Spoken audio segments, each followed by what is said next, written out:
Welcome to I news. Rahul Gandhi వ్యాఖ్యలు ఇప్పుడు దేశవ్యాప్తంగా సెగలు పుట్టిస్తున్నాయి. భారత ఆర్థిక వ్యవస్థ ఒక చచ్చిన ఎకానమీ అంటే డెడ్ ఎకానమీ అంటూ ఆయన చేసిన కామెంట్స్ బీజేపీకి ఆయుధంగా మారాయి.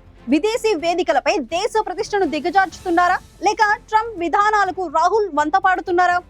అసలు కాంగ్రెస్ అగ్రనేత ఎందుకు ఇలాంటి వివాదాలు చిక్కుకుంటున్నారు? మన స్పెషల్ రిపోర్ట్ లో ఆ వివరాలు ఇప్పుడు చూద్దాం.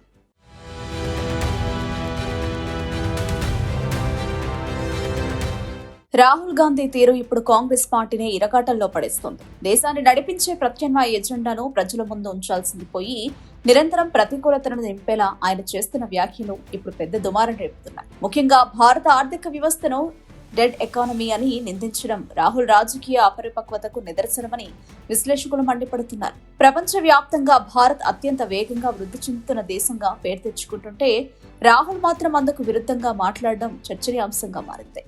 బీజేపీతో పోరాటం వేరు, దేశ వ్యవస్థలపై దాడి చేయడం వేరు. రాహుల్ గాంధీ తన రాజకీయ పోరాటాన్ని కేవలం అధికార పార్టీ విధానాలకే పరిమితం చేయకుండా ఎన్నికల సంఘం వంటి రాజ్యాంగబద్ధమైన వ్యవస్థలపై కూడా బురద జల్లుతున్నారనే విమర్శలున్నాయి. ఓటమిని హుందాగా స్వీకరించకుండా ఓటింగ్ ప్రక్రియనే తప్పుపట్టడం ద్వారా ప్రజల తీర్పును ఆయన అవమానిస్తున్నారనే సంకేతం బలపడుతోంది.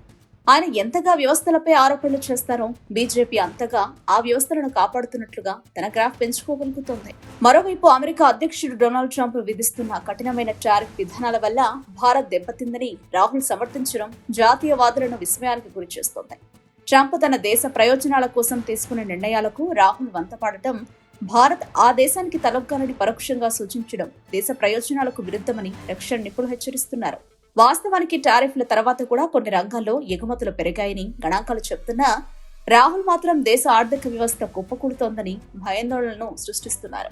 విదేశీ పర్యటనలకు వెళ్లినప్పుడు భారత్ అంతర్గత విషయాలను ప్రతికూల కోణంలో ప్రదర్శించడం రాహుల్ కు అలవాటుగా మారిందనే ఆరోపణలుంది.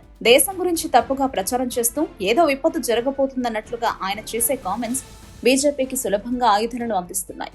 రాహుల్ గాంధీ తన పోరాట పందను మార్చుకోకపోతే అది అంతిమంగా కాంగ్రెస్ పార్టీకి నష్టం కలిగిస్తుంది.